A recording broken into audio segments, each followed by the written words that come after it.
Welcome back to the Celtics Nation Rise podcast. I'm your host, Griffin Aldrich. Alongside me are my co hosts, Seamus Zarlingo, Andrew Quinn, and Nick Franco. Today we have a very special guest on for episode 47, the fan series presented by Celtics Talk Weekly. Thank you for joining Brandon Capelo. It's actually funny. So, to start it off, I was looking through the DMs and everything, and I looked at Brandon's DM, and I saw a fun fact that I was like, all right, we got to get this guy on because that is the greatest thing I've heard from a Celtics fan. You named your kid after Tatum. Can we please hear the story about it? Welcome, first of all, and I got to hear this. I got to hear Thank you this. guys for having me on. Glad to be on here. So, name my kid Tatum. His first name, my first son. I have a daughter, and then it's my first son, born just over a month ago. So, had to name him after the GOAT. Diehard Celtics fan. My wife loves the Celtics, and Tatum's just become, etched into Celtics history for me, and just one of my favorite, be my favorite player ever in the NBA history, especially solidify that after the ring last year. That's incredible. Well, welcome again. We're gonna go around, ask you some questions. So, Seamus, you want to lead it off, and we'll go Andrew and Franco. Well, of course. I mean, the basic question we always ask fans who come on this program: what started the fandom? We all have different journeys of how we made it towards Celtics fandom. But for you, Brandon, how did you start your Celtics fandom? Where did the journey start for you?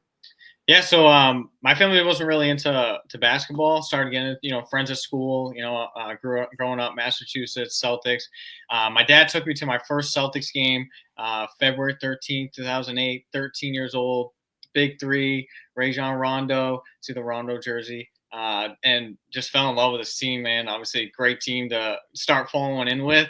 That 07-08 team, and then instantly just fell in love. Paul Pierce, Kevin Garnett, Rajon Rondo, Ray Allen, all those guys, and then a fun team, and then just been following ever since. Just can't miss a game. That's awesome, Andrew. What about you? Yeah, I'm curious. Out of that big three, or the big four, I should say, or just that team in general. Who's your favorite? Who did you really like get close to So and I fall always in would love say Paul Pierce was my favorite Celtic, but I was always looking for something greater. Love with? Paul Pierce and Jason Tatum. Like when he came on the scene, was like, oh man, like I want this guy to be my favorite Celtic. But of course, Paul Pierce had won me the banner, so it was always hard. So finally, officially, when Tatum won that banner, it put him up ahead. But yeah, Paul Pierce, and then I'd say Rajon Rondo is one of my favorite all time Celtics. I mean, what a fun player and just a smart player to watch, just how he plays the game. Right, very few, or not very few, but it's starting to kind of be less and less of players like Rajon Rondo that really facilitate in our our past We first just love players. him to come So back. it's nice to see him, and yeah, Seamus, I know you got it. No, I was gonna say the reason we see less of them is because Rondo can't shoot.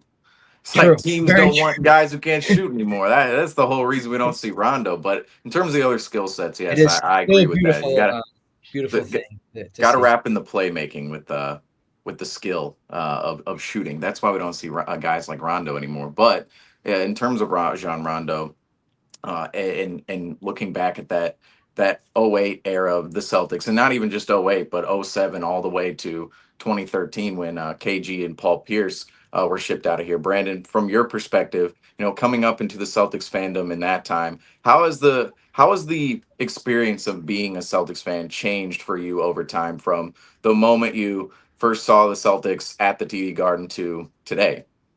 Yeah, I think today is obviously, living peak life. Last year, peak life at the parade, all that. But yeah, I mean, just falling more in love with this team. And can't miss a game, rewatching games, just living in every moment. And I also understand from the lows of a Celtic. Obviously we have all these banners, but in my lifetime I've seen two, right? So it's like I started 07-08, I was 13 years old, but now it's like I've had those years where, man, those were some really rough starting teams. So at the same time, like I don't want to take it for granted right now, like what we have in this Celtics team. I don't think we're blowing it up by any means, but just not taking it for granted. Like last year, how much fun that was. Even this year, it's had its great moments, just a rough ending. But, just don't want to take that for granted as a Celtics fan because we've seen both sides. All highs and lows. And when you're naming your son Tatum, was the plan always to name your kid after a basketball player, or was there something about Jason Tatum that really stuck out to you, or the name Tatum in general that really stuck out to you and led to your decision of naming your son after him? Yeah, I think one thing I love about Jason Tatum is obviously he's a fantastic basketball player, but also off the court. Like he's a good dad, a great dad. What he does for the city of Boston, just him as a player, his foundation in St. Louis. I mean, just all the things he contributes. So it's not just he's a great basketball player, and I think he's going to go down as one of the greatest Celtics players. Definitely one of the greatest I'll see. But to be able then on top of that, like outside of the court and what he represents and how he holds himself, how he never answers to critics, just things like that. One day I want to explain to my son, that's also why, not just because, hey, he won me a ring. Yeah, well, I have to say again, here's a quick picture. I got to pull this up that Brandon sent me, and also gotta love this one. Again, that's awesome. So I have a question too that is kind of a random one that I just thought off the top of my head. What are you gonna do someday if your son comes up to you and says, Dad, I'm not a Celtics fan, or something like that? Look, what are you gonna do if that's the case? Yeah, I've had that question asked a lot. Like, what happens if, obviously I'm not going to kick him out of the house, but I do believe that there's no way he can grow up watching the Boston Celtics, the greatness of this team. All I have to do is bring him to the Boston Garden one time at a young age. He's going to feel that energy, and there's no way he goes anywhere else. That's a good answer. I agree with that one, but I do have to ask another question too. Seamus already asked the question about where your Celtics fandom started, but obviously this is an off-season podcast that we're doing to connect with Celtics fans. So my question to you is, what do you do on the off-season? Obviously, I don't know, your routine with going to Celtics games, you could also mention that as well, but what do you do in the off-season when Celtics basketball isn't happening? Yeah, I mean, I definitely live on a lot of Twitter. Right now, listen to a lot of podcasts as far as, I go through all the rumors and what this team's going to do, things like that. I can tell you I've probably watched the NBA Finals last year, especially, Game 5 100 times, and we'll continue to do that, living in the moment of that. But yeah, watching games, watching film, obviously Summer League. I watch every Summer League game, things like that. I just feel like the Celtics season just never ends. Even right now, everything's swirling. The draft is, almost 2 weeks away. So things like that. I mean, it's busy for the Celtics, especially this season, the off season. I got to bring it back to the son aspect of this entire thing here, because a question that just pops up in my mind about you naming your son after Jason Tatum is the negotiation with the missus. How did you make that happen? Like, for me, if I ever tried to name my son after a Celtics player, or any player rather, I don't know if I would have a son. Like, my son might be growing up without a father. Like, that's how bad it could get if I'm negotiating that with the missus. But how did you have to give up anything? Your significant other, is it kind of a mutual love of the Celtics? Like, how did that all go about? Yeah, I mean, kudos to the wife going with it. But yeah, she's a Celtics fan, watches all the games. She's giving me the basement as my Celtics Tatum room. So I mean, she's always been cool with me and my Celtics. But I think she knows how much Celtics Tatum means to me. And then obviously having my first son, it really wasn't much negotiation. I almost think it was almost like assumed, like, yeah, we're going with Tatum. I have you to found say, the right one, by the way. She You got found the lucky. right one. I'll say that. Or Zingis or something too crazy, No, I will say you got the right one, because, this is just a FYI here on the podcast for my future wife someday. Like, listen, I'm single, so my future wife, you gotta deal with my Celtics addiction. So like Seamus said, so you gotta join. They gotta join in with it. You gotta 100%. What is it? It's the Celtics is a way of life. It's a way of life. Exactly. It. Mm-hmm. And relationship advice: always get yourself a significant other in which will put up with your Celtics nonsense. Specifically talking with you, Griffin. Specifically talking with you. Exactly. You gotta do. It's always important to Girls find love somebody when that we're on a supports what you podcast want to until support. 12. Girls love when we're on a podcast until 12 in the morning instead of hanging I out with know, them, talking and about the post-game show. you know what usually is the one for them when they see the Celtics tat, they're like, oh, gotta go. You know, that's where they're like, all right, this guy's a little too obsessed, you know, but it builds character. It builds character. But when the right one comes, they're gonna love that Celtics tag. They will. And then you're good. Yep. So I want to say the Celtics, you said it's a way of life, right? And you talked about how you think your kid, your son Tatum, once he feels that garden energy, is going to be like, yeah, it's a way of life for me too. I'm joining in. Could you like give some specific details of what makes that garden energy so special? Whether it's go ahead. Yeah, the pop of that stadium, man, like big threes, the swing. I mean, there's just nothing like the Boston Garden. You know, the fans. You know, I was just saying to my wife, we went to a game end of the season, garbage game, means nothing. The Suns, they didn't have KD playing. And it's like you have fans there from like all around the world. We had someone sitting next to us from Brazil. We had someone sitting behind us from Lithuania. And it's just like, I mean, there's just no fan base like the Celtics. So when you get those people together, plus all the legendary Celtics fans we all know, it's like you put all those people in a building. It's Boston, Massachusetts. Like, I mean, we're diehard fans, and it's crazy. I mean, you can go to a game that means absolutely nothing, and we got Baylor Shireman hitting threes, and the stadium's going nuts. I mean, that's just what makes our stadium awesome and our fan base crazy. Yeah, definitely a fun thing. I will say, I just reposted the Baylor Shireman interview. Yeah, I love that guy from Maine. Saw him in Maine, but Franco, go ahead. Yeah, but we've been. What was your favorite Celtics memory as we've been talking about those moments in your life, being around the Garden and seeing the big three? Which one really sticks at home to you personally?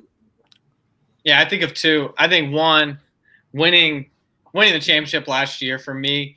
I always believed in that Jaylen Brown, Jason Tatum duo, and it really was like, you know, how many times they said, "Oh, like keep disbelieving," and don't stop disbelieving, and just all that kind of stuff. It was like, man, for all this, I was like, we knew Jason Tatum, Jaylen Brown, we know the media against Boston and all that. So for them to win it together, to me, was even greater than. Of course, I want Jason to win 1 million rings in his lifetime, but for him to do it with Jaylen Brown when everyone said it wasn't possible was huge. And then probably one of my favorite memories to date of being a Celtics fan is I was at the parade and I was standing up on a ledge and all the duck boats are coming by and I was there with my wife and the duck boat comes by and Jason Tatum comes and he has the trophy and obviously massive Tatum fan, no duh.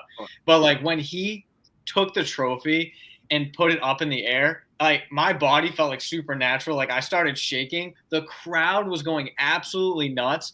And it was like I felt like I was part of the team for a minute where it was like, yo, we did this. Like we won a championship. Jason Tatum's here. He's a champion. And it was just the sickest moment as a Celtics fan. I won't forget the feeling of just him standing there, confetti's flying. Fans are just absolutely losing their minds.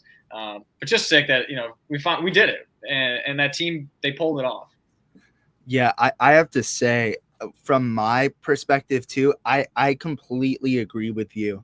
When I was at that parade too, I feel like even the first duck boat, just with the confetti, like I lost all feeling in my legs. Like I was not there. A funny clip we have with one of the people who joined was Lewis, and he was like asking if I screamed, and I was like, yes, I screamed. I was going crazy. It was definitely a top experience in my life, like just being able to win that championship, and experience that as a Celtics fan, like just was incredible.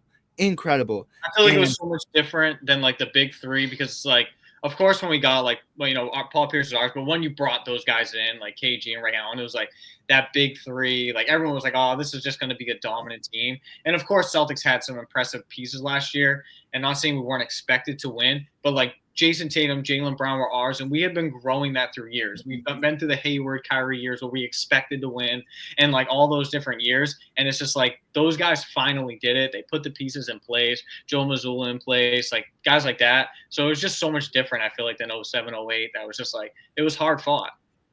Oh yeah, definitely. And my question is too. So obviously, during the regular season too, what's your like? How many games do you try to aim to go to? Are you like the type of guy that likes to go to majority of the games, or kind of when you can? Because obviously, everyday lives can't fit around the Celtics schedule, so you have to make some adjustments. What does your season schedule kind of look for in-person games? Yeah, I mean, I live in Connecticut, so I got a little bit of a ride, but I love to get to as many as I can. Always try to get down to like an MSG or a Nets game as well, being there in the middle. Love the road. Celtics fans travel, things like that. But try to get to a couple big games during the year, especially around Christmas. Feel like the stadium's really rocking then. End of the year, big games, things like that. And then, of course, playoffs. And then big on, going to the watch parties there outside of the Garden, especially, spent most of my time there during that big playoff run last year. Just being there, nothing like being on the streets, outside the Garden before, after the game, things like that. Oh yeah. You talked about the watch parties. What's one of your more fond memories of being at a watch party? We have a couple of memories from folks in here where we have some of the best nights of our lives and then some of the worst on the other end. I think we know which games we're talking about here, but good and bad. What are some of your more fond memories? Yeah, I got a good and bad one. I remember being at the watch party, GRD's watch party, and Peyton Pritchard hit one of the half quarters, and like, man, that place just went nuts. I mean, I remember standing on the chair, waving the flag. Like, it was just like absolutely crazy. And it was halftime, and like the energy just didn't go away during halftime. So just like the energy, like it felt like you were there in the stadium, but you were like just right outside.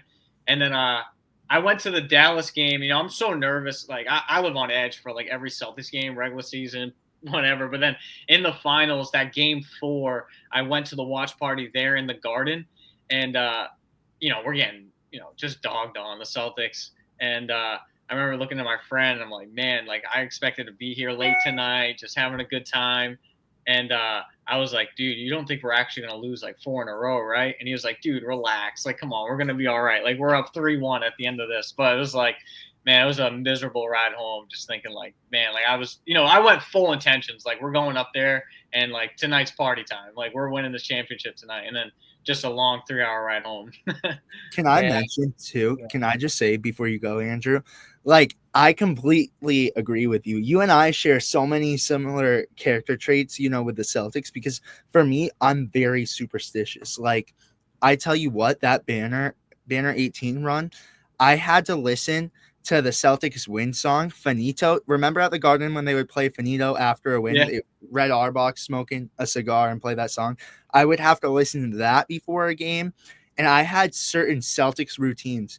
Oh, before that, when we faced the Warriors, another crazy one is I had to watch the 2008 documentary before every single game. So I have weird superstitions where like I have to wear a Celtics jersey.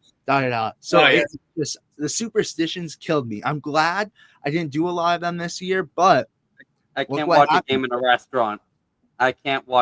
restaurant. That's my number one superstition. Every time that I have seen the Celtics on a television screen inside a bar or a restaurant, they have lost the game. See, the superstitions like really bite you. Like, I mean, I thought I was crazy about them, but like I literally certain songs, maybe I am. I'm hoping we find a Celtics fan out there that has crazier superstitions, but I don't know. I think I've had times where, man, the jersey wasn't on. I felt a little lazy. Felt like the game was going to be easy. No rally towel in hand. And then it's like, what was I doing? Halftime, throw the jersey on, rally towel in hand, and we come back. I mean, it's like I want to call the Celtics at 9 and be like, you're welcome. I mean, when you say superstitions, that like Celtics fans with crazier superstitions, this is what this fan series is all about, is finding them. You look at our guy Aztec Gino, he goes through in a whole makeup routine. There are probably 4 or 5 grown men who are going through full-blown makeup routines to go to these Celtics games, and it has just been absolutely phenomenal, and they just bring out a full spirit. So you talk about crazy superstitions. We might just be at the bottom of the totem pole. Oh yeah. Well, For I real. even tell you though, I think sometimes like when I'm watching a game, I'll have like I would say my luckiest jersey is my Porzingis one. I won't even lie. But like I'll put it on at halftime because I'll just be wearing a Celtics tee, and I'll put it on at halftime because we're losing, and then we'll lose while I'm still wearing it. And I'm like, geez, if I would have worn that dang jersey all day, we would have been set. So the superstitions, and it's like, how could that really affect the game? Like, it doesn't really affect the game. So that's where I'm kind The of worst is when you go to bed, it's like, man, if I did what I usually did, we probably would have won. It's like, in reality, probably not true, but yeah. probably not true. But then you blame yourself. You're like, dang, I'm the reason the Celtics lost. Like, what the heck? What the heck? But it makes you feel a part of it. You know what I mean? Like, Yeah. Exactly. it adds to the experience, and you can't blame anyone for it. I know me and my family, I think it was the Knicks series. I had that Celtics chain. You guys have seen it before, and I just threw it on. We threw it on like the TV stand, and we threw it like right there, and they won. So we're like, oh, we got to put it back on again. And unfortunately, it did go as planned. But at least you feel like you're like, hey, it wasn't me. I will tell you. I think that Celtics chain that I have is cursed because we lost a lot of games when I wore that. So I did not wear it. Actually, a funny story too. Sorry, Brandon. I know I'm getting a little off topic, but the superstitions they kill you. But I remember I went to before I worked for the Sea Dogs. Now I work for them. I went to a Sea Dogs game before Game 7 of the Eastern Conference Finals with the Miami Heat, and I was wearing that big Celtics chain that day when I went. And then I go home and we lost, and I'm like, it's because of the dang chain. Like, so I have not put it on for a Celtics game since then. So that's can't do it. No, I'm superstitious over colors, right? I'm like, I can't wear another team's colors unless it's to bed the night before. Yeah, All my right, like wife- if it's to bed tonight, the night before, it's like, all right, we're gearing up for the Sixers or we're gearing up for the Lakers. But when the game happens, it's like I can't be wearing that stuff. Like I got to be in a neutral color, or I got to be in green somehow. Like I can't have purple socks. I can't have a yellow shirt.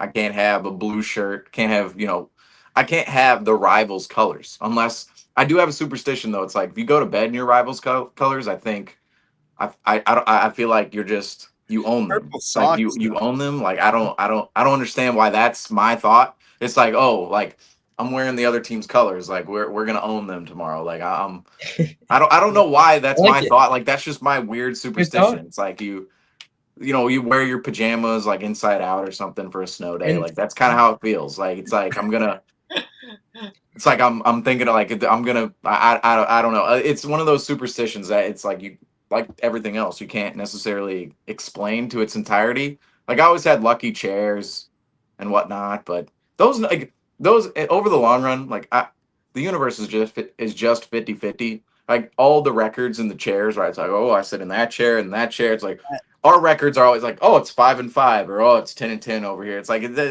sometimes like I can't tell what's good and what's not from a superstitions standpoint.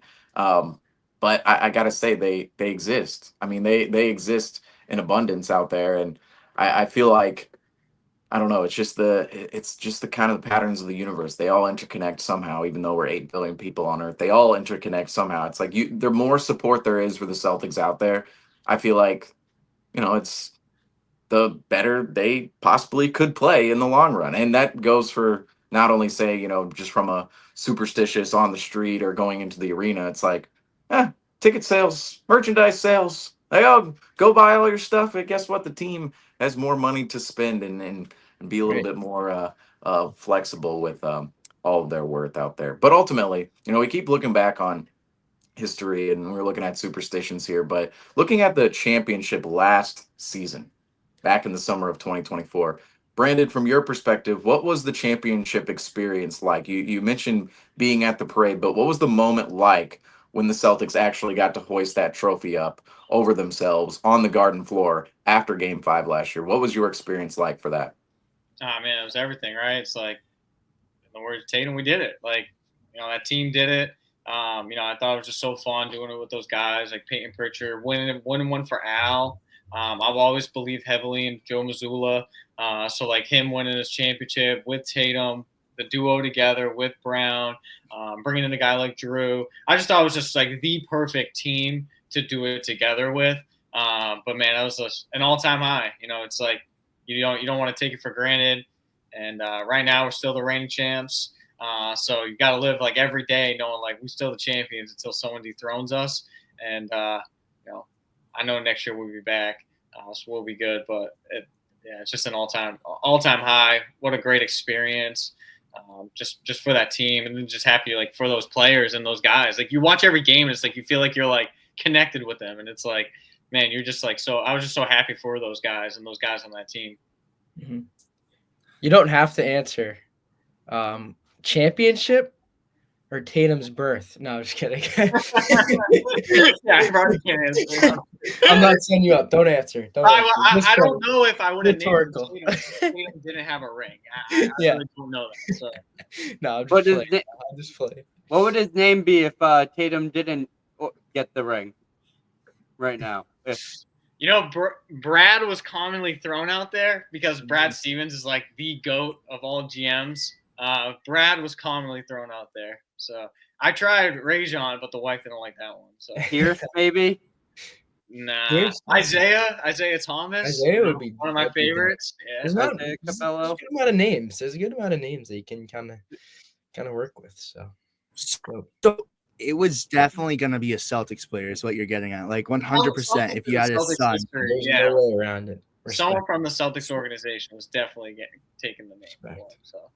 Like Austin Ainge, who just left for the Jazz. Like, was that on the table? Austin Ainge. Austin. Danny was there too. So. Are you planning on building? I think we lost Franco. I think we lost you for a second. What were you saying? Oh, yeah. Oh, I said, are you planning on building a starting five? I got a daughter, so maybe like we got like the cheerleader down, but yeah, I don't know. I don't think so. I think Tatum's gonna rise as the MVP that I need. That's it. Yeah. So I do have to say too. Are you a Red Sox fan? I'm not. I'm a Yankees fan. Oh, but I'm that's pulling no this bearing up. to me, but I'm pulling this up. I don't about. care. I know you're a Yankees fan, but it's some breaking news. Bro, it's some breaking news. I have to say. Oh my God, Griffin, dude. Listen, I know you're a Yankees fan, but I had to pull it up. I'm excited. Listen. I know this is completely off the Celtics talk and fan series, whatever. But like, I'm too excited. All right, listen. I'm from Maine, as you guys know. All right, so this is exciting for me. He came up through the Sea Dogs organization, which I work for. So I'm excited. All right, don't listen. But the Yankees, the Red Sox are always better, but it's okay. It's okay. But do you like any other Boston sports teams? Sorry, I know I got you off guard. My dad was like your typical Yankees Cowboys fan. I didn't pick up the Cowboys off him. So I took the Yankees, and that was really all the sports. And then the Celtics became, my own. My dad took me to my first Celtics game. So that's kind of explains the Yankees Celtics fandom. But yeah, I mean, I'm a Bruins fan. I'm not a Patriots fan, but and then a big Revolution fan, which is rare. So wait. The breaking one in there, not a Pats fan, yet from Connecticut, which is a little closer. I'm originally from Mass. Not a Pats fan. Not really don't have like a favorite football team. Not a Pats fan because I'm a Revolution fan, and I feel like we always get the short end of the stick with the Crafts there. So you are a rare breed, I'll say. That is we don't hear that very often. I mean, we know how popular the Patriots are. We know over the radio waves and TV waves. Yeah. You don't really hear about the Revolution and their fans too often. They might be getting their own stadium at some point. Be about time. Yeah. All right. So, I do have a question though, because I see so many Yankees and Celtics fans What's up with that? Like, what's up? All right, it's always the dad. It's always the dad. Is that the case? Like, or is there any other? Have you ever even tried to be a Red Sox fan? Because I need to know this because I know way too many I think people it's who are like Celtics it is fans. crazy. Like one minute, like I'm at Fenway or I'm at Yankee Stadium and I'm just like annoyed by the Red Sox fans, but then I'm like I'm your boy in the Boston Garden, so it's definitely pretty crazy. But yeah, I definitely couldn't like switch it up. That's awesome. I see way too much of this. So I'm like, because I see people out there too that are diehard Celtics fans and diehard Yankees fans, and then they're chirping Boston fans. But then at the same time, they're like, I love Boston sports. So it's like, whoa. Yeah, So, listen, yeah. I get it. But Seamus, your turn. No, of course. Griffin, come on. We're talking about the Red Sox right now. We're talking about the Red Sox. You put I'm me. sorry. Well, am I supposed to ask about the Cardinals now? You put me in an impossible position. Let me. MLB. I want to talk about baseball all of a sudden. That's I'm like, MLB. That's MLB.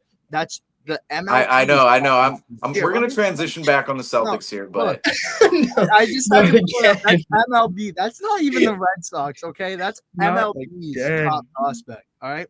Just throwing it out there. But I will say, not to get too far off on an MLB tangent here, but have you seen some of the other top prospects in the last couple of years? It's like the hit rate is literally 1 every 4 years. I feel like I just had this with the top prospects. Okay, like the very top. Not talking about like the top 5, like great players in there. I know he's about to grab a Sea Dog something here. Oh, yeah. See, there it is.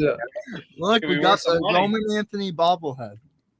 So, no, I heard the other day it's like he was rotting with the Woo Sox. I'm thinking, like Griffin, you have him up there in Portland, then he gets sent down to Ian, then he's sent over to Boston. And you want to hear a fun fact about it though, really quick? I have never seen him play in person. I did not go to a Sea Dogs game last year when he was here.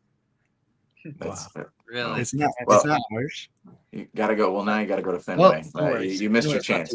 But anyway, redirecting this entire conversation back on the Celtics. We've looked a lot at the Celtics past and Brandon, your fandom in the past, but looking ahead to the future, right? When Jason Tatum went down with his Achilles injury, what was your reaction to that moment? And what do you believe the outlook is for Tatum and the Celtics from that point on into the future? Yeah, rough pick. Long night. Long, stressful night. Knew the minute he went down, it wasn't going to be good. Knew it was a tear. It's not going to be good. Long night, doom scrolling Twitter till probably 3, 4 in the morning. I remember I went to work and people were like, the baby was probably a week old. I think it was about a week old. And people were like, long night with Tatum. And I was like, yeah, but not Tatum, my son. Yeah, it was like completely different. That's good. But man, miserable night. Doom scrolling, just hoping like for some other outcome that you knew the reality of it. And then I think please calf strain. Yeah, it was that for like 24 hours. Like, man, like I hope he was exaggerating, like something, like a Marcus Smart, Paul Pierce poops his pants, comes back, something. That's what I was hoping for, but it was like there's just no way. You're just doom scrolling. I don't think obviously Tatum, I think we already see him back. He's in the practice facility. I think, we've heard from the doctors, like his body is just like unbelievable, how he takes care of himself. Just so happened he's in New York. So I think his recovery is going to be amazing. So many people are worried about like, don't send him back. I don't know where you guys stand, but it's like, dude, I trust Jason Tatum. If he says he's ready back in January, see him in the Garden in January. Like, I trust Jason Tatum, trust the doctors. They're not going to risk Jason Tatum at 27 years old and his health and the future, him in his prime. Like, they're not going to risk that. I'm not too worried about that. When he's ready, he's ready. Now, if he says he can't play all year, fine. But I believe he's going to be back. And I just think, the return is going to be amazing. And I just think it's really going to just help him as a player. I think he's going to be able to add a couple more things to his game. I don't think Tatum wasn't like your explosive, like a Ja Morant or a Derrick Rose. So it's like Jason Tatum in his game, I don't see it being affected as much. Like I understand a lot of players don't come back exactly the same, but I don't have that worry with Jason Tatum. He's coming back better than ever. Yeah. I do. Oh, sorry, Andrew. I had a quick question because I'm going to lose it. Do you plan for Tatum to meet Tatum? Like, how are you going to make this work out? I want to meet Tatum. Can you invite me when that happens though? Because I want to meet Tatum as well. Yeah, I mean, I hope so. I mean, I named my kid after him. I mean, come on, help me out. But you got to. Yeah. You got to. I feel like my best Done and chance. just shooting Yeah. shooting drills, you'll get them. Oh, I yeah. feel like best chance. I always tell my wife is we got to go on the road. Big Go on the sign. road, Big sign. Yeah. Have him And hold just it. doing the Like movie Lion stuff. King. What, Yep. what, No, yeah, you're- the Lion King. Yeah, I tell you what, that was a fail. For my 16th birthday, I went to the garden with a big Celtic sign saying, "For my 16th birthday, all I want to do is meet Tatum." Do you want to hear what happened? Do you guys want to hear what happened? I run over because I see Tatum signing autographs, right? So I have my sign. I'm like running. And then all of a sudden, I get there. Security yelled at me, "Don't run in the stadium." Da, da, da. I run over there. As soon as I get there, I see the back of his head go into the locker room. And then I look. What made me even more jealous, that was actually Derek White's like second game in Boston or something like that. So that's also another fun fact. But a girl, her phone case, Jason Tatum signed. And I'm like, are you kidding me? I literally just missed Tatum like That's that. why I feel like going like on a Monday to your 1:00 game in Charlotte. Like I just gotta go. You go to the Garden, everybody has signs. I'm from Brazil. I'm from here. I'm from there, and I want to. So everyone's got signs. It's like put me in Charlotte, 1:00 game with Tatum. I mean, he's got to hook us up there. I mean, how many people are standing there with that? Or you think about it, he's going to be on the bench a lot, so a lot of opportunities, so Very true. it could happen. But Andrew, go ahead. I'm sorry. I mean, with Tatum's injury, it's very unfortunate. Next season is inevitably going to look a little different. Are you looking for the Celtics to kind of make it a little like bridge, like kind of to the when Tatum returns, or do you think the Celtics have an opportunity to maybe give themselves a winning chance next season? What do you kind of see? I've thought about it a lot. Could that, you go through the emotional night where Tatum, it's like, oh man, we'll never see this team again and it's over and we're going to blow it up. I don't see that happening. I think Tatum's going to be back by All-Star break, March. And I also think the East is literally trash. So you always stand a fighting chance if Jason Tatum comes back by playoffs and gets a little bit of run before playoffs, and you have Jason Tatum and Jaylen Brown. I just don't see – I don't know about you guys, but I don't see Jaylen Brown going anywhere except unless Giannis is on the table. Is probably the only guy I'm touching him for. Derek White, I don't think he's going anywhere. He's untouchable to me. To be honest with you, I'm for moving Porzingis, but I'm not for losing picks to just throw him away. It's not worth it. I'd keep him at that rate. The only player I see moving, two players, would be Drew Holiday, which – we're not giving him away. Like when people say like, oh, you have to lose Drew. It's like, yeah, great player, but we're not giving him away for a bag of potato chips. He's a good player with a good contract. So I think he gets something in return. Sam Hauser, I don't think we could pay him long-term. So whether we lose him at the beginning of the year or more towards a trade deadline, obviously get a little less.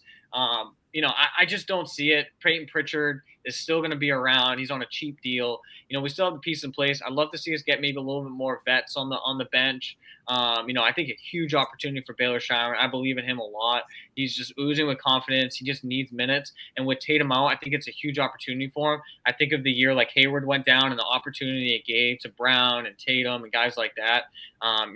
Could be a big moment for Baylor this year. So given those guys' ability, where does Al come back? I hope he comes back. But things like that, I just don't see us just blowing it up. We're Boston. These guys spend money. They get return on it. And, we're not giving these guys away for nothing. Yeah, no, 100%. Franco, what about you? And do you believe that the Celtics are going to, with Tatum being out, how confident are you in Brad Stevens to be able to put together enough depth on this team to carry through Tatum's injury? And when he does return, with the chance of it being next season, do you think this team, your confidence level, will return back to the level it was going into this year's playoffs when Tatum returns, depending on what the seeding is? Or do you think that this is more of a bridge year for this team? And would you rather see them try to build upon that long-term success, creating cap space, being able to have some flexibility, getting themselves out of that apron, or do you see them continuing to be a contending team? Yeah, I think I've tossed the idea of like, man, I love Cooper Flag in Boston, or what's that number 2 pick? What would it take for us to get that number 2 pick? For me, Jason Tatum is in his prime. I don't really have time to bring in a bunch of picks and let them grow, for the next several years. And then Jason Tatum's all of a sudden 34 years old. Jason Tatum's in his prime. I have full faith, and I have no reason not to, in Brad Stevens. He's got us these guys. He's put us in this position to win a championship last year. He got us Derek White. I mean, I love Brad because he's not emotional. He's not just gonna, Tatum got hurt, blow the team up. I don't believe Brad's like that at all. I believe he's made. I don't see it where he's missed as a GM. So I think he's done a great job. But I do think me and him might see eye to eye on that. Jason Tatum's going on in his prime. Jaylen Brown's going into his prime. I don't have time for unfortunately for some of those draft picks. Baylor Schreiman, sure, let him grow. Jordan Walsh, let him grow. But as far as like surrounding Jason Tatum's a top 5 player in the NBA. Put guys on the court that can help him, and top guys on the court. We can do that, and we're always going to be in a position where we can win. And where do you think a fully? Oh, sorry. No, go. Didn't book, but where do you think Tatum ranks? Obviously, you say top 5, but a fully healthy Tatum. Could you put a number behind it and to go among build upon that? Where do you think he will end up in Celtics history if he continues to bounce back? Yeah, I think he's 3rd in the NBA right now. Obviously, I'd love to say 1. I think Shea is, an unbelievable player, and then Jokic is just unreal. I mean, I think should have been MVP, voter fatigue, whatever you want to call it. A lot of people are going to take him for granted of what we're witnessing him do. But I think he's number 3. Giannis has not performed the last several years. If Jason Tatum had exited in the first round year after year, Jason Tatum wouldn't be in people's top 30. So I think it's, disrespectful to put Giannis ahead of him at the way he's performed in recent years. Freak athlete, top player. I get it. But I put him at the 3. And then, Jason Tatum is missing a couple more rings, but I believe Tatum's going to be here for the long haul and invest into Boston. If he can continue to win at a high level he is, there's no reason he can't be in the top 5 of Celtics history. I put him in top 5 right now. There's no reason I can put him, in that top 3 spot with some more rings under his name. Yeah, a question I have to ask too is because we've had this talk on this program and Celtics Talk Weekly about Tatum potentially being the face of the league, with his accolades and kind of what he can accomplish on and off the court. But say we do name Tatum the face of the league, because a lot of this is a very biased opinion because we are Celtics fans. But a lot of people would say otherwise, putting Shea and Anthony Edwards up there, or Victor Wembanyama and names like that. So it's definitely a conversation to butt heads with other fan bases as well, and just NBA analysts, But say Jason Tatum, face of the league, and look at this as an outside view as well. Do you think this Achilles tear jeopardizes that? And do you think he's no longer going to be the same at where he was when he comes back? Do you still see him eventually being the face of the NBA, or do you think that chance is over? I had this conversation today with someone, so I thought it would be a little fun one to spark up, especially you being such a big Tatum fan. Yeah, that's why it's funny when you say unbiased. It's going to be hard to name my son after him, and absolute diehard Tatum fan. No, but I really don't think this injury is going to affect him as much as we've seen it affect other players. again, the style of his play, he's not explosive, all that. As far as like why people won't put him as a face of the league, is there are always the excuses of like, oh, he doesn't bark enough, and he doesn't have that dog in him. Jason Tatum has put himself in a winning position every time he steps on the court, and that's what I love about Jason Tatum is he doesn't feel like, obviously he hears that, he sees that, like, oh, if he talked more, if he argue more, if he was more of a dog, like he don't care about that, or oh, Jaylen Brown's the vocal leader of the team, Tatum's not. Tatum doesn't care about that. Tatum just wants to win basketball games, and I think that's what makes him great. And people will be so quick to move other people. Love Anthony Edwards as a player, but off the court, he has so many issues going on off the court. And it's like, which one do you want in front of your children as the face of a league? A guy like Jason Tatum, who doesn't have issues off the court, great dad, role model, what he's done with his foundation, for our city, things like that. When you're talking about a face, it's like, hey, I want to look at everything they're going to represent. Yeah. Do you still see him being the face of the league when he comes back from this injury, though? Or do you think this injury, I still think he's going to be great, but do you still see him being the face of the league? I think the best is still yet to come with Jason Tatum. There's no reason he still can't win MVP in this league. He's an amazing player. He's going to get better. He's already back in the gym. He's already back in the practice facility 26 days in. I mean, it's unbelievable. And, you just have to believe in Jason Tatum, man. He's going to be back. That's right. Good luck facing Jason. So that's it, dude. Like, it's Jason Tatum. He's going to be all right. Everyone's all the rest of the league's shaking. He's going to be back quicker than they expect. Yeah, no. Really quick before you go, Seamus, too. I have one last question about kind of last year's run, but then I get on to more, and Seamus could go obviously as well. But my question regarding last year, and then we don't have to talk about this long, it's just a quick one. So obviously a lot of us see last year going back to back. That was the expectation for last year. Obviously it kills me to see that the Celtics are not in the finals right now, but do you consider last year's, season as a failure for the Boston Celtics, or do you think this is a potential growth, because obviously next year we talked about potential bridge year, and then going back in that following season and just dominating? Do you see that season being a failure, or what do you see from that last season that we just had? Yeah, I wouldn't say it's a failure. I've been a Celtics fan long enough, man. We've had those series where it's like every year you think, it's your year. And, we've had some crazy, how many times we faced LeBron James in the Eastern Conference Final. I think it's so important in the finals. A lot of people will rag on, oh, we had the easy run of injuries, but health and a path are like the two most important things to get to a finals. We were healthy last year. KP, all that, but like our key guys were healthy, and then our path looked better, right? How many years did we deal with LeBron James in our way, Giannis Antetokounmpo? Like, we've dealt with those things, so we had the path. I think the first time I realized we might have been in a little trouble this year is obviously that, or for me, was that Magic series. You could tell Brown wasn't the same, Holiday wasn't the same to me. And like the wins weren't coming easy. Like we were lucky the year before where, we were just cooking teams in the playoffs. We lost 3 games all playoffs. Just absolutely insane. But a failure, no, I just think injuries got in the way. Disappointed for sure. Again, you don't want to take for granted that team you had, like how much fun that was. I love Porzingis in Boston. I haven't seen a player come into Boston and just love the city like the way he did and just have so much fun with the fans. And was that the last time we saw him in a jersey? It'd be disappointing.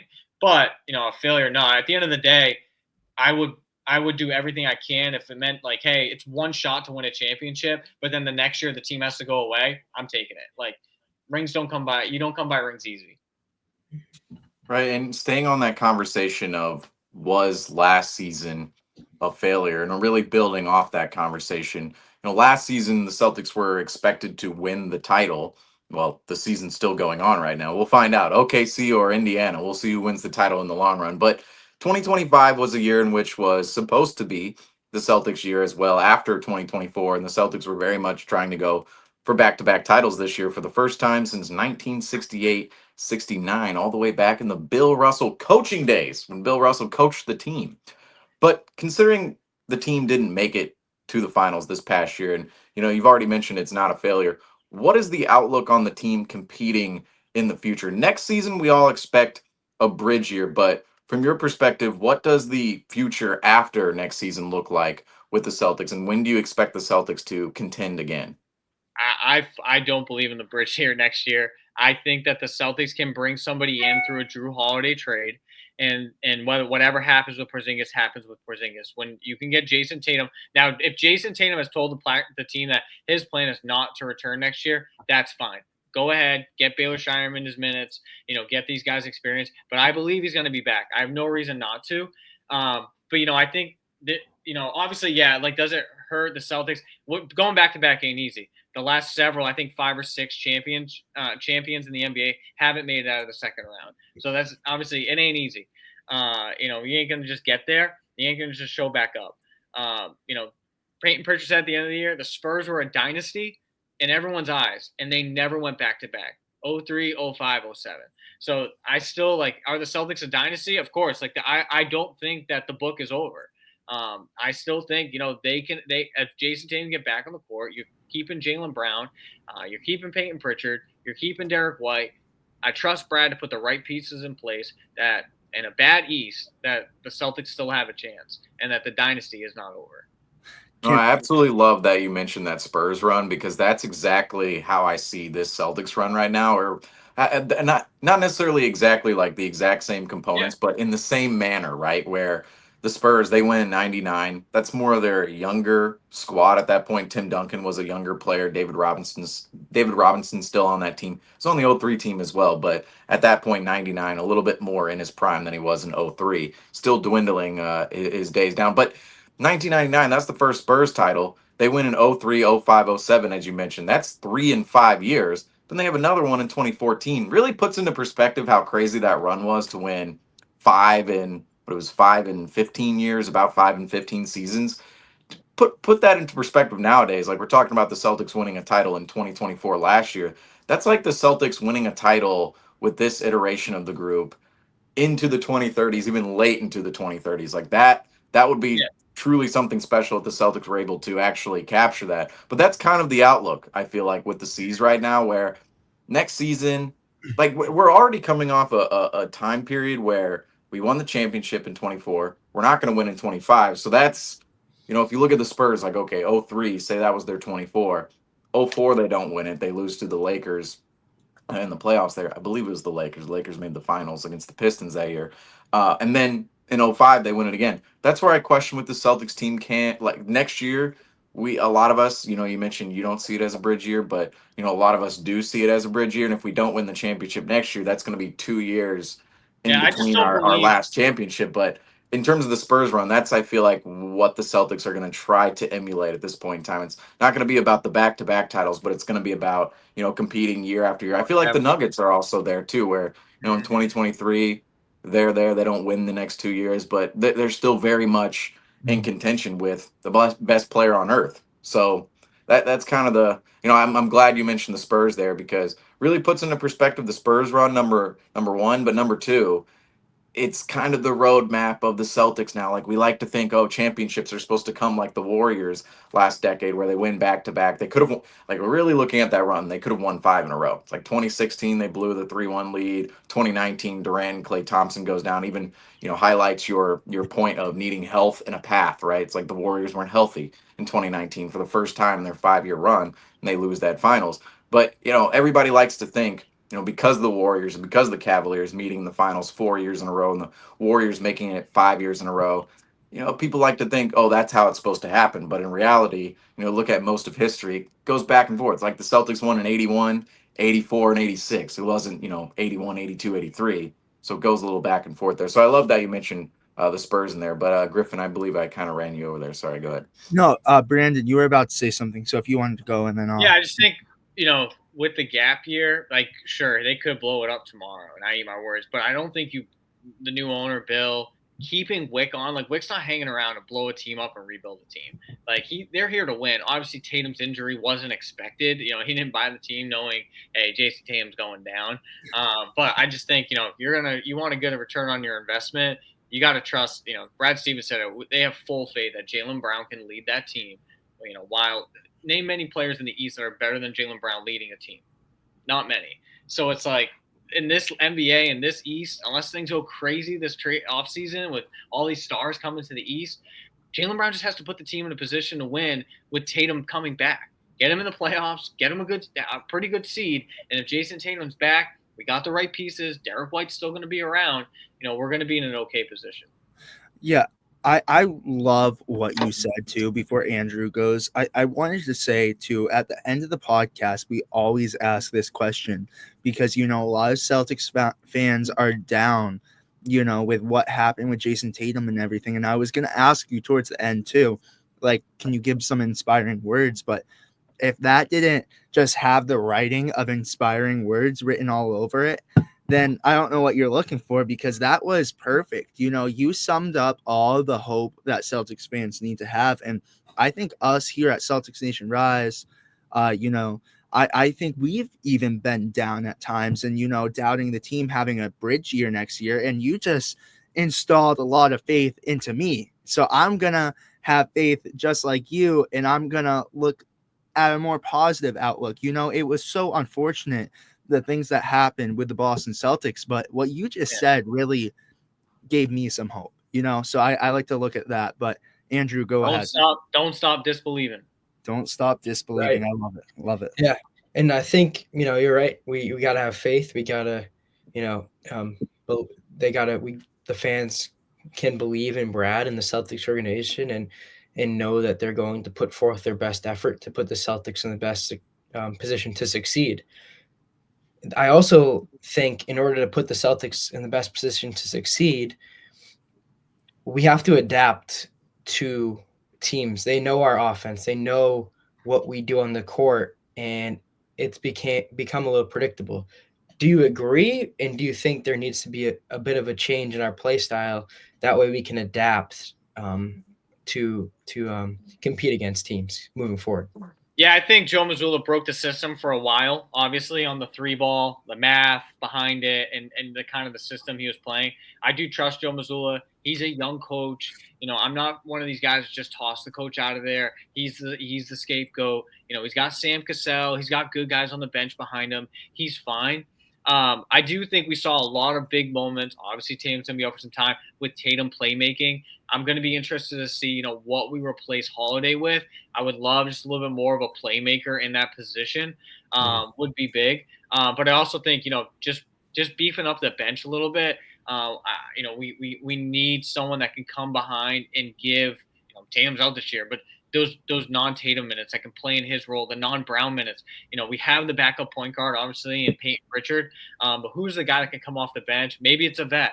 I think of that 07-08 team, and you just had those guys on that bench that were just dogs. You knew what they were about, and you knew Eddie House was going to come in, hit a couple big threes. You had your guys on the bench that, like, some were old, man, but they knew how to play, and it was just a different style. But then even, what can we get with a for a center? If Porzingis isn't a go for next year, we're going a different way. What kind of different game can you go with a different center? Do you go with stretch big, or do we go with like a big dominant big man we haven't seen in Boston in a while? Mm-hmm. Yeah, that's Franco. If you wanted to go though, that's one of the directions I'm leaning towards. But I think that seeing this team develop into depth, and you brought up Joe Mazzulla, and there's been a lot of conversations about what his future is going to be like. As all conversations happen in Boston media, you can find one about just about anything. But do you believe that Joe Mazzulla will be the coach that your son Tatum will be growing up with and being around for a duration? And do you feel I have always been told, growing up a New Englander, that I grew up in the greatest era of the Boston sports history. And do you see that continuing on, or do you see this being a type of situation where you're going to be telling your son how it used to be? And also, as I talk about that, to make this kind of a double-parted question, what when when your son is being born and raised into Boston, knowing that you are a dreaded Yankees fan, Please make will sure he that's up. be a part? Will he be engaged within the Boston community and be influenced by his surroundings, or will you be helping him out with that? And also, do you see him continuing to, or what do you see the future of the Boston Celtics community being able to adapt, and your son being around with the family CGRD? He always had family friendly Celtics watch parties, so it's all about the kids around here at the or Celtics Nation. Yeah. So one, go back to Joe Mazzulla. I believe in Joe Mazzulla. I think he's the right man for Boston. Boston is a hard job, man. The media, all that stuff. I don't think any of Joe Mazzulla's antics are for show. I think that's literally, we see who Joe Mazzulla is, and we need that in Boston. I don't think Brad Stevens is emotional by any means. I said that earlier. Players or coach wise. We've seen Joe Mazzulla. They saw something in Joe Mazzulla when they put him as a head coach. I mean, there was other options when Ime left. Joe Mazzulla was not. I don't think anyone wrote down that Joe Mazzulla was replacing Ime. But Brad has been in the organization for years. Sees Joe Mazzulla, sees him way down on the bottom of that bench, and picks Joe Mazzulla. I mean, they obviously saw something in him. But we've seen, dude, Jason Tatum. Your superstars love the guy. He broke the system, and everyone ranted about him and his three ball and how it worked, and it broke the system. Nobody could compete with that. And then 1 year, you can't throw that out the window. Can't say the guy is going to adjust. Eric Spoelstra is probably one of the greatest coaches everyone always talks about. He had some really bad years. So it's not worth throwing him away over a bad year, did he adjust enough in the Knicks series, right? Again, the health wasn't there. Brown looked terrible. His knee, he had no burst. So there was just so much to it. But I hope Joe Mazzulla sticks around and we keep him. I think the longevity of keeping him is going to be beneficial. Do I think that the Celtics are going to have down years? I don't think so. Jason Tatum, again, is a top NBA player. He's 27 years old. He's going to be around for a long time. So as long as I have Jason Tatum on the court, I'm not worried. Again, I think Jaylen Brown wants to be in Boston as much as media has tried to tell us. Look at the pop-up shops he's doing. Look at how much he's been around the people of Boston. Like, I think he's making it known this summer. Like, he loves Boston and he's all about it. MIT, all of his stuff that he's involved in, like, he loves Boston. And I think those guys are going to be around for a long time. And as long as those guys are wearing green, you can be putting more banners up in the rafters. And then, son will definitely be a Yankees Celtics fan duo. And then, I want my son and daughter. We'll see how that works in the Boston public schools or up in Maine.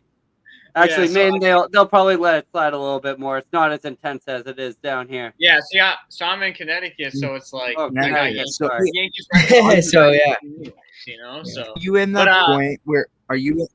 Quick question. Sorry for interrupting. Are you in the part of Connecticut? Because I was born in Connecticut. So are you in the part of Connecticut where it's mainly Yankees fans, or are you neutral? Because I was born in either. I grew up in South Shore, Mass, but now I live in Connecticut. Oh. But yeah, I'm on the Yankees side because I'm close to the New York border. So I'm covered in fans and all that stuff down here, and that's not really half fans.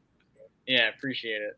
So then, and then I want my kids to grow up all in the Garden. To end your question, all about the Boston. So I mean, our house is covered in it. We got Celtics merchandise coming every other day in the mail. So the basement's our Celtics man cave for our family for game nights. So they ultimately have no choice. I was gonna say, it's choosing them. It's clear that you really like Joe Mazzulla and appreciate what he brings to the Celtics. He's had a lot of memorable moments on the stand, talking to the media. Do you have any favorites that stick out to you? Media moments.